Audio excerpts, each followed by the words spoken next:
Hello friends, इस video में हम बनारस हिंदू यूनिवर्सिटी के 2019 का एलएलबी एंट्रेंस एग्ज़ाम का क्वेश्चन पेपर डिस्कस करेंगे। और ये पेपर शायद ऑनलाइन हुआ था। ठीक है, तो चलिए शुरू करते हैं। पहला क्वेश्चन इसमें ये है, which of the following high courts establish the first green bench in the country. तो इसका आंसर है कैलकाटा हाई कोर्ट। 1966 में सुप्रीम कोर्ट ने कैलकाटा हाई कोर्ट को ये डायरेक्शन दी थी कि वो एनवायरनमेंट रिलेटेड पिटीशन को सुनना स्टार्ट करे। तो इसीलिए कैलकाटा हाई कोर्ट में पहली फर्स्ट ग्रीन बेंच इस्टेब्लिश की गई थी एनवायरनमेंट पिटीशन को सुनने के लिए। अगला क्वेश्चन है, who is the author of life of law and life. ठीक है, तो इसके ऑथर हैं justice Krishna Iyer, justice V R Krishna Iyer. Option first is the answer. अगला क्वेश्चन है, एक मिनट, हाँ, the first anti terror legislation in India was. इसका आंसर है टाडा। ठीक है, टाडा ये था 1985 में आया था। ठीक है, अगला क्वेश्चन है, ILI Indian law institute is located in new Delhi. ILI की बिल्डिंग कहाँ है? न्यू दिल्ली में। ठीक है, पहला ऑप्शन। अगला क्वेश्चन है, national legal service authority NALSA was constituted इन। ये जो नालसा थी ये 1995 में बनी थी। ठीक है, it was founded under the act of legal service authority act.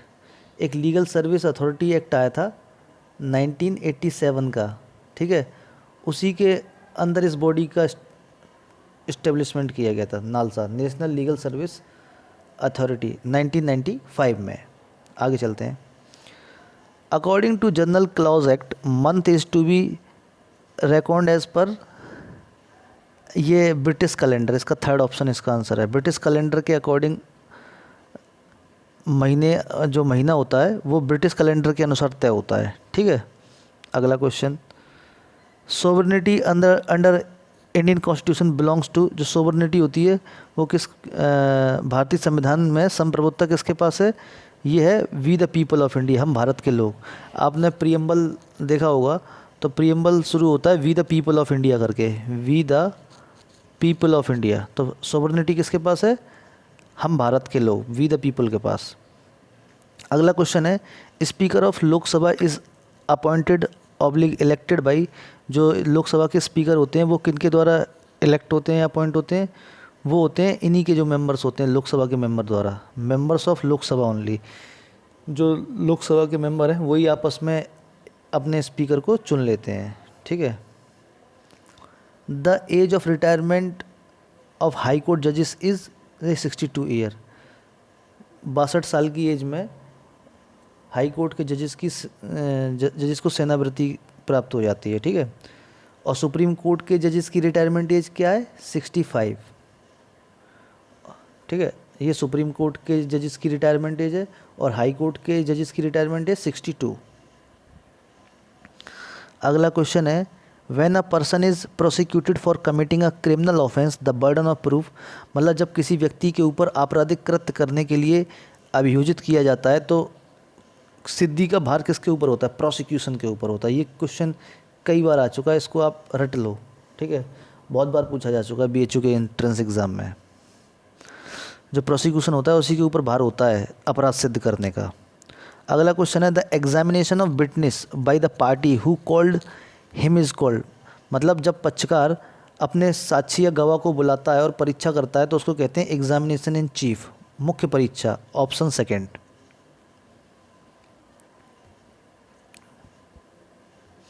अगला क्वेश्चन है, the first attorney general of India कौन थे? MC सेटलवाद। ये सेकंड ऑप्शन है इनका। ठीक है, ये first attorney general of India थे। उसके बाद अगला क्वेश्चन है, which of the following is not a transfer of property. तो bill is not a transfer of property. ये क्वेश्चन कई बार आ चुका है, ये वाला भी, इसको भी आप अच्छे से याद कर लेना। कैविएट क्या होता है? कैविएट एक तरीके की वार्निंग होती है। देखो वार्निंग है, हाँ, थर्ड ऑप्शन है इसका, कैविएट एक वार्निंग है। अगला question, stay order has the effect of. ये इसका आंसर होगा stopping an order of lower court from execution, निचली अदालत के आदेश के अनुपालन को रोकने के लिए स्टे ऑर्डर हायर कोर्ट लेके आते हैं, ठीक है, हायर कोर्ट में स्टे ऑर्डर पास हो जाता है। अगला क्वेश्चन है an order of a court pronounced on the hearing of a suit is called, इसको कहते हैं डिक्री, थर्ड ऑप्शन। काफ़ी क्वेश्चन आए हैं इसमें लीगल एप्टीट्यूड के। अगला क्वेश्चन है इन्यूंडो, ठीक है, जो भी आप प्रोनाउंस करो इसका मीनिंग क्या होता है? इसका मीनिंग है आक्षेप करना, इंसिनुएशन, ठीक है। अगला क्वेश्चन है which of the following is not a part of alternate dispute resolution, तो litigation is not a part of, ठीक है, लिटिगेशन एडीआर का पार्ट नहीं है। ये डायरेक्ट क्वेश्चन देखो उठा के रखा हुआ है, क्लास 12th की जो बुक आती है एनसीईआरटी की लीगल स्टडी की, वहाँ से डायरेक्ट क्वेश्चन है ये। Husband and wife have a right to each others company, this right, इसको कंजुगनल राइट कहते हैं, मतलब पति पत्नी को एक दूसरे की संगत का अधिकार है, इसे दाम्पत्य अधिकार कहते हैं, ठीक है, ऑप्शन सेकेंड। अगला क्वेश्चन है private international law is also called, इनको कहते हैं कॉन्फ्लिक्ट ऑफ लॉ। ये क्वेश्चन भी क्लास 12th की लीगल स्टडी से डायरेक्ट उठा के रखा है, ठीक है। तो private international law is also called conflict of laws. आगे चलते हैं। The constitution of India recognise, भारतीय संविधान मान्यता देता है किसे? रिलीजियस माइनॉरिटीज़ को और लिंग्विस्टिक माइनॉरिटीज़ को, ऑप्शन थर्ड, ठीक है। देखो रिलीजियस माइनॉरिटी मतलब आर्टिकल 25 और लिंग्विस्टिक माइनॉरिटी मतलब आर्टिकल 29। आप लोग फंडामेंटल राइट्स को तो एकदम अच्छे से रट लीजिए क्योंकि इसके बिना काम नहीं चल सकता। और इंडियन कॉन्स्टिट्यूशन एथनिक माइनॉरिटी को रिकॉग्नाइज़ नहीं करता, ठीक है, तो सिर्फ दो ही माइनॉरिटीज़ को रिकॉग्नाइज़ करता है, रिलीजियस माइनॉरिटीज़ और linguistic minorities, option third. In which of the following system of government distribution of power is an essential feature, भाई फेडरल सिस्टम में ऐसा होता है, सरकार की निम्नांकित प्रणाली में से शक्तियों का वितरण किसकी अनिवार्यता विशेषता है? तो ये है फेडरल संघीय व्यवस्था की, फेडरल सिस्टम की। फेडरल सिस्टम का मीनिंग, फेडरलिज्म का मीनिंग ही होता है कि division and distribution of power between centre and state, ठीक है। तो संघीय प्रणाली में जो पावर है उसका डिवीज़न और डिस्ट्रीब्यूशन होता है। उसके बाद अगला question which of the following statement is correct about vice president. देखो कभी भी इस तरीके के क्वेश्चन आए करेक्ट और इनकरेक्ट वाले तो इनको ना सर्कल कर लिया करो एग्जाम में, तो जब आप इसका आंसर दोगे ना तो आपको याद रहेगा कि क्वेश्चन में करेक्ट पूछा है कि इनकरेक्ट पूछा है।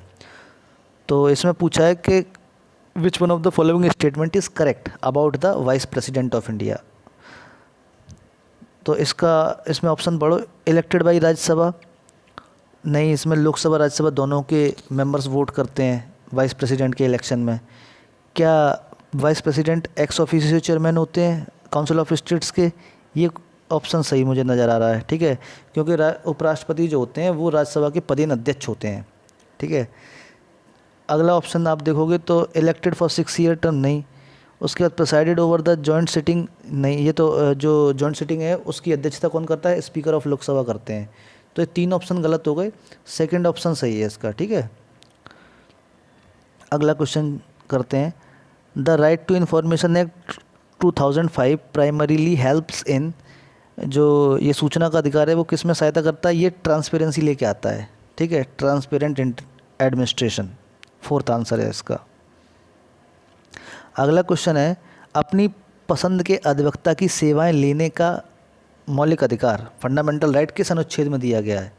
मतलब आप अपनी मर्जी से अपना लीगल प्रैक्टिशनर को हायर कर सकें, उनसे कोई भी सलाह ले सकें, तो ये आर्टिकल 22 क्लॉज 1 में है। देखो ये आपका ऑप्शन सेकंड इसका आंसर है, ठीक है। फंडामेंटल राइट है, देखो ये भी क्वेश्चन फंडामेंटल राइट से आया है, अच्छे से याद कर लो फंडामेंटल राइट। अगला क्वेश्चन है any charge for impeachment of the president in India may be preferred. अब यही है कि जो राष्ट्रपति के ऊपर महाभियोग चलाया जाता है वो कहाँ पे इनिशिएट हो सकता है?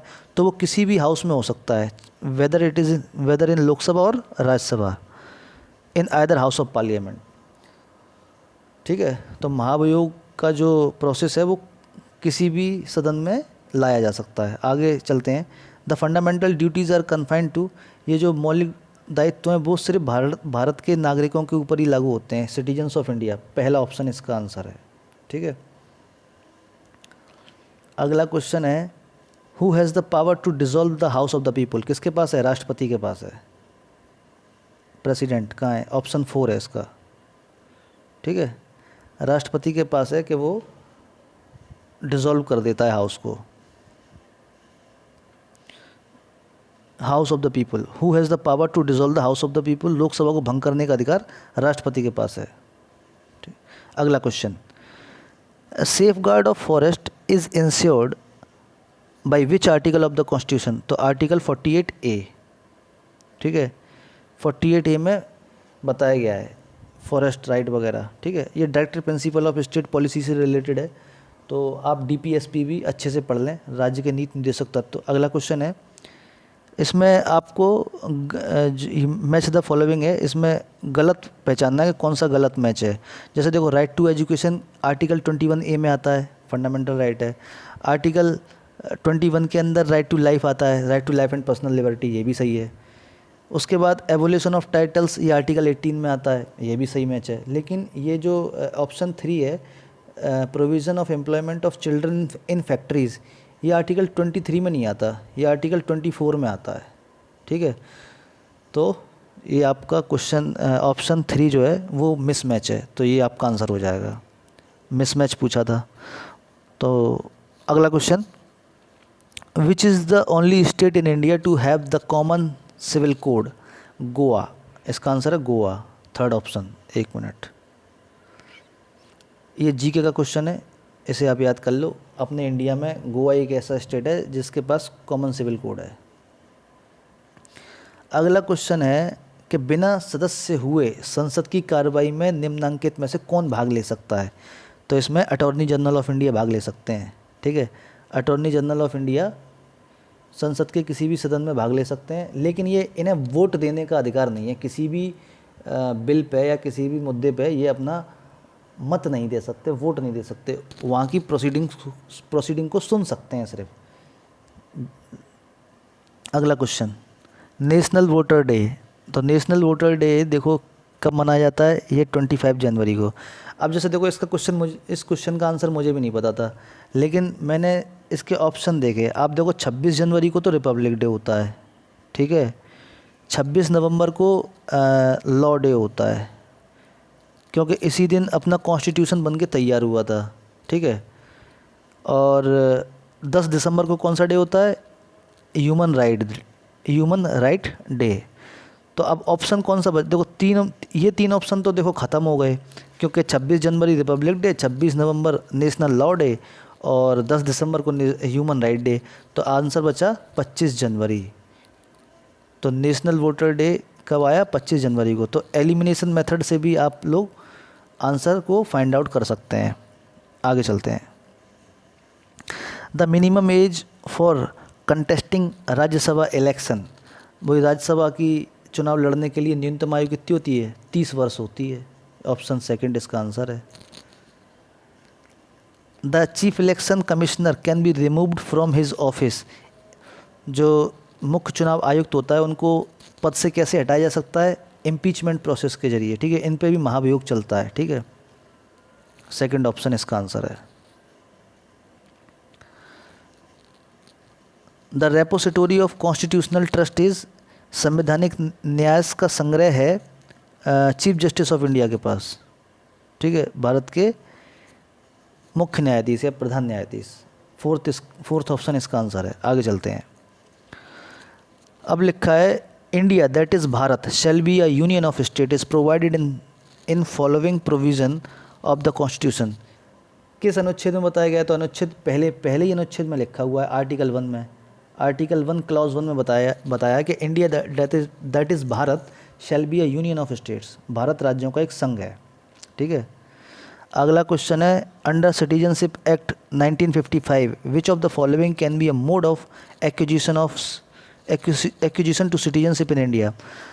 अब अपने इंडियन सिटीजनशिप एक्ट 1955 में 5 तरीके से आप नागरिकता ग्रहण कर सकते हो, जिसमें बाई बर्थ, बाई डिसेंट, ठीक है, बाई नेचुरलाइजेशन, बाई इनकॉर्पोरेशन, ठीक है, और बाई रजिस्ट्रेशन। तो 5 टाइप्स हैं, 2 टाइप ये लिखे हैं, उसके अलावा 3 type by registration, by naturalisation, ठीक है, एंड बाई इनकॉर्पोरेशन। तो इसका आंसर क्या हो जाएगा, इस क्वेश्चन का आंसर हो जाएगा option 4, by both birth and descent. आगे चलते हैं। Which of the following is not a fundamental right. अब ऑप्शन देखो, right to equality fundamental right है, आर्टिकल 14 में आता है। Right to freedom of religion article 25 है, ठीक है। राइट अगेंस्ट एक्सप्लॉयटेशन आर्टिकल 23 और 24 में लगता है ये, ठीक है। और ये राइट टू प्रॉपर्टी, ये फंडामेंटल राइट नहीं है, ये क्या है, ये लीगल राइट है। तो इसका आंसर हो जाएगा ऑप्शन 3। जीके के हिसाब से आप नोट करके लिख लीजिए। एक 44वां संविधान संशोधन हुआ था, 44th कॉन्स्टिट्यूशनल अमेंडमेंट एक्ट, जिसमें से राइट टू प्रॉपर्टी को, संपत्ति के अधिकार को मूल अधिकार में से हटा के और इसे आर्टिकल 300A में ऐड कर दिया था, ठीक है। तो अभी ये जो राइट टू प्रॉपर्टी है वो मूल अधिकार ना होके ये एक कानूनी अधिकार है, एक लीगल राइट है, और ये हुआ था 44वें संविधान संशोधन से, 44th कॉन्स्टिट्यूशनल अमेंडमेंट एक्ट से। आगे चलते हैं। आगे है which of the following falls in the category of fundamental duties under the constitution of India. अब इसमें से देखो कौन कौन सी फंडामेंटल ड्यूटीज़ हैं। तो पहला है कि संविधान का पालन करना तथा राष्ट्रीय झंडे तथा राष्ट्रीय गीत का सम्मान करना। ये पहली ड्यूटी है अपनी, जो आर्टिकल 51A है उसमें 11 ड्यूटी बताई गई हैं, उसमें पहली ड्यूटी तो यही है। टू डिफेंड कंट्री, ये शायद 4th ड्यूटी है अपनी। And to safeguard the public property, ये भी 11 ड्यूटी में से एक है। तो इसका आंसर हो जाएगा 4th, ऑल ऑफ द 3। ये तीनों फंडामेंटल ड्यूटीज़ हैं अपनी, ठीक है। एक बार फंडामेंटल ड्यूटीज़ को 2-3 बार पढ़ लेना उसको, क्योंकि कभी कभी पूछ लेते हैं। अब देखो यही इस 2019 में ही पूछ लिया। आगे चलते हैं। Director principles of state policies DPSP are content in which group of article of the constitution. तो ये 36 से 51 के बीच में आता है, आर्टिकल 36 से 51। 4th ऑप्शन इसका आंसर है। आगे चलते हैं। आगे क्वेश्चन है which of the following is incorrect. तो देखो इनकरेक्ट पूछा है अबाउट गवर्नर के बारे में, गोला कर लो इसे, ठीक है, आपको याद रहेगा पूछा क्या है। अब ऑप्शन देखते हैं कौन सा गलत है। राज्यपाल की नियुक्ति राष्ट्रपति द्वारा की जाती है, बिल्कुल सही बात है। राज्यपाल उच्च न्यायालय के न्यायाधीशों को शपथ ग्रहण कराते हैं, बिल्कुल। जो गवर्नर होते हैं वो हाई कोर्ट के जो जजेस हैं उनको ओथ दिलवाते हैं। अगला ऑप्शन है governor is the executive head of state, बिल्कुल सही बात है। जो राज्यपाल हैं वो प्रशासनिक मुखिया होते हैं। 4th ऑप्शन है गवर्नर में impose president rule in state. भाई गवर्नर प्रेसिडेंट रूल इम्पोज नहीं कर सकते। गवर्नर प्रेसिडेंट को रिपोर्ट भेजते हैं, तो उसमें अगर उन्हें लगता है कि स्टेट की कॉन्स्टिट्यूशनल मशीनरी ठीक से काम नहीं कर रही है तो वो रिकमेंड कर सकते हैं प्रेसिडेंट को, लेकिन खुद नहीं लगा सकते। तो ये इनकरेक्ट स्टेटमेंट है गवर्नर के बारे में। तो इस क्वेश्चन का आंसर हो जाएगा 4th ऑप्शन। आगे चलते हैं। The constitution provides for the following kinds of emergency. अब मैंने आपको अपने कॉन्स्टिट्यूशन के इम्पोर्टेंट टॉपिक्स वाली वीडियोज़ में बताया 3 तरीके की इमरजेंसी होती हैं। 352 नेशनल इमरजेंसी, 356 प्रेसिडेंट रूल और 360 फाइनेंशियल इमरजेंसी। अब देख लो इसमें जो ऑप्शन 3rd है एडमिनिस्ट्रेटिव इमरजेंसी अपने कॉन्स्टिट्यूशन में नहीं डिफाइन है। तो इसका आंसर क्या हो जाएगा, भारतीय संविधान में निम्न प्रकार की आपात स्थितियों का प्रावधान है। ये पहला है, दूसरा है और तीसरा 4th ऑप्शन है, लेकिन एडमिनिस्ट्रेटिव इमरजेंसी नहीं है। तो इसको छोड़ दो, ये उसका आंसर हो जाएगा।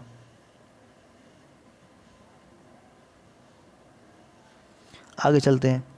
Who among the following had the longest tenure as a president of India. भाई सबसे ज़्यादा समय तक राष्ट्रपति कौन रहे हैं, डॉक्टर राजेंद्र प्रसाद रहे हैं, ठीक है। ऑप्शन 2 इसका आंसर हो जाएगा। आगे चलते हैं। Which of the following state has minimum representation in Lok Sabha. देखो अरुणाचल प्रदेश में शायद एक ही सीट है लोकसभा की, ठीक है, जहाँ तक मुझे पता है अरुणाचल प्रदेश में एक ही सीट है, ठीक है, तो इसका आंसर पहला हो जाएगा। विच of the following high court in India were established in year 2013 में कौन कौन से हाई कोर्ट इस्टेब्लिश किए गए हैं, तो ये इसका पहला ही ऑप्शन इसका सही आंसर है, त्रिपुरा, मणिपुर, मेघालय, ठीक है।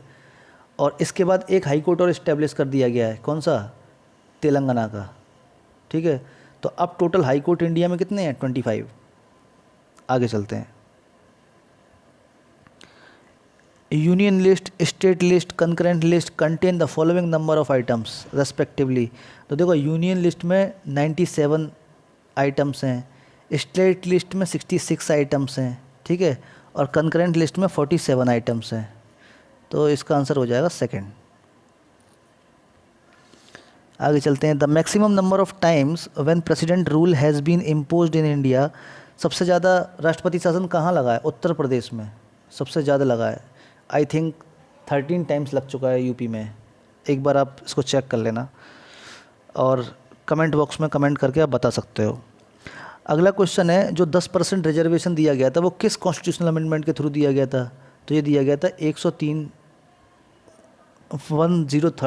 कॉन्स्टिट्यूशनल अमेंडमेंट एक्ट से, ठीक है।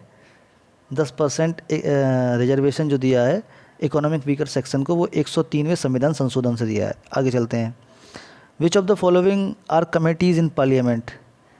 अब इसमें पहला ऑप्शन है पब्लिक अकाउंट कमेटी, हाँ ये पब्लिक अकाउंट कमेटी होती है पार्लियामेंट के अंदर।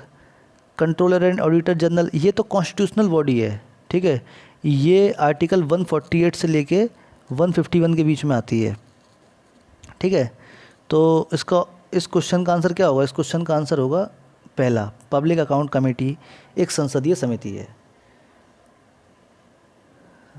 अगला क्वेश्चन है, the power to include or exclude a caste in the schedule under the Indian constitution lies in. भारतीय संविधान में किसी जाति को अनुसूचित जाति में रखने या बाहर रखने की शक्ति प्रेसिडेंट के हाथ में है। किसके हाथ में, प्रेसिडेंट के हाथ में।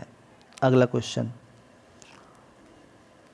क्वेश्चन है, if a person is not a member of parliament and is appointed as a minister then he should get elect to either of the house of parliament. मतलब कोई व्यक्ति है जो कि संसद का सदस्य नहीं है और उसे मंत्री के रूप में नियुक्त कर दिया जाता है, तो उसे 6 महीने के अंदर अंदर किसी भी सदन से निर्वाचित होना पड़ेगा, ठीक है, किसी भी सदस्य का मेंबर बनना पड़े, किसी भी सदन का उसे मेंबर बनना पड़ेगा 6 महीने के अंदर अंदर।